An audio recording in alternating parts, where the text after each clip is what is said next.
Pada hari Sabtu, bentrokan kolosal antara rival sekota sengit, Manchester United dan Manchester City, akan dimulai di bawah lengkungan Stadion Wembley yang ikonik, dengan hadiah tertua dalam sepak bola untuk diperebutkan. All Manchester final tentunya akan membuat perhatian dunia tertuju ke London. Status United sebagai satu-satunya tim Inggris yang pernah meraih treble, yaitu 3 gelar Liga Papan Atas, Piala FA dan Liga Champions, telah berada di bawah ancaman nyata dalam beberapa tahun terakhir, dan banyak yang menganggap City hampir pasti untuk menyamainya. Setelah memenangkan Liga Premier, mereka adalah favorit kuat pada hari Sabtu, dan saat melawan Inter Milan di final Liga Champions UEFA seminggu kemudian. Maka, tepat bahwa United dapat bertindak langsung dalam masalah ini.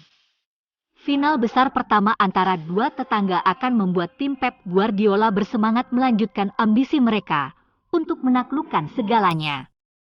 Sementara Erik ten Hag juga berharap untuk mengangkat trofi kedua di musim pertama yang dianggap sangat positif.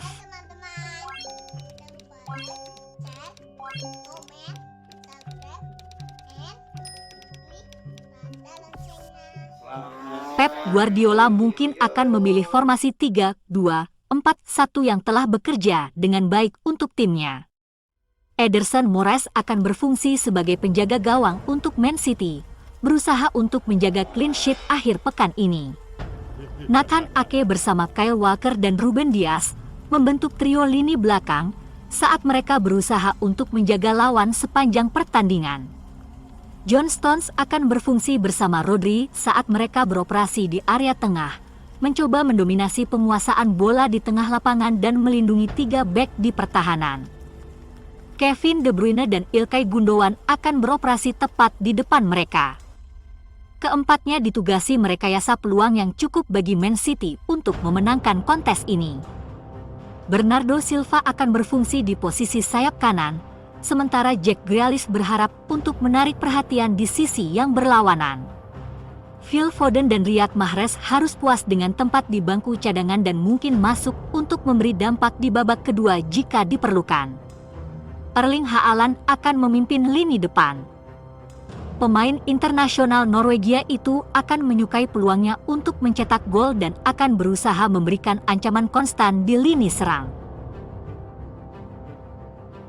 Erik ten Hag akan memilih formasi 4-2-3-1 yang menjadi andalannya. David De Gea akan beroperasi sebagai penjaga gawang setan merah saat ia berupaya menjaga clean sheet di Stadion Wembley. Victor Lindelof akan bermitra dengan Rafael Varane di lini belakang Man United saat mereka berusaha membuat Sky Blues tetap tenang sepanjang pertandingan. Aaron Wan-Bissaka akan menjadi starter di bek kanan, sementara Luke Shaw di sisi lain sebagai bek kiri. Keduanya akan mendapatkan lisensi untuk maju dan bergabung dalam serangan di setiap kesempatan yang mereka dapatkan. Harry Maguire akan duduk di bangku cadangan, dan fans MU berharap ia tidak akan diturunkan. Christian Eriksen dan Casemiro jadi jangkar di lini tengah. Trio berbakat Alejandro Garnacho, Bruno Fernandes dan Jadon Sancho akan beroperasi tepat di depan mereka sebagai bagian dari serangan Ten Hag. Scott McTominay dan Fred bersiap di bangku cadangan saat mereka menunggu kesempatan mereka untuk memberi dampak di 45 menit kedua jika diperlukan. Marcus Rashford akan menjadi ujung tombak serangan Man United di lini depan. Penyerang Inggris itu harus mencari cara untuk mengancam gawang City jika Man United ingin mengangkat trofi akhir pekan ini. Wout Weghorst akan kembali ke bangku cadangan dan mungkin akan diturunkan di kuarter terakhir kontes jika tim setan merah membutuhkan gol saat itu. Laga final FA Cup 2023 akan dipimpin referee Paul Tierney.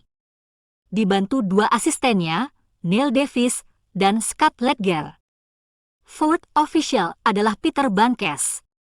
Dengan wasit VAR, David Cote dan asistennya, Simon Long. Di atas kertas setan merah tidak diunggulkan bisa mengalahkan City. Sejumlah rumah taruhan bahkan menjagokan City bisa membantai United lagi, seperti saat Liverpool menang telak 7 gol atas MU. Namun, Erik ten Hag bukanlah pelatih sekelas klub gurem yang tidak belajar dari kesalahannya. Sudah sangat jelas nyawa City terletak pada Kevin De Bruyne dan ganasnya Erling Haaland.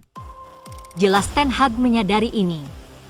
Ia mungkin akan membuat kejutan dengan memasang satu pemain perusak yang bertugas mematikan De Bruyne sepanjang laga.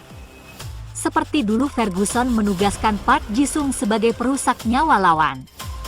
Dan laga di IPL musim ini membuktikan City punya beberapa kelemahan yang bisa dieksploitasi.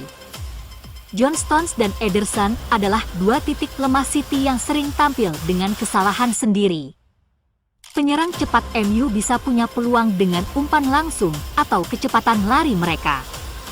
Yang terpenting adalah Ten Hag bisa membangkitkan mental pemain MU agar segarang singa dan seganas hewan liar mempertahankan setiap jengkal lapangan. Glory Glory Man United.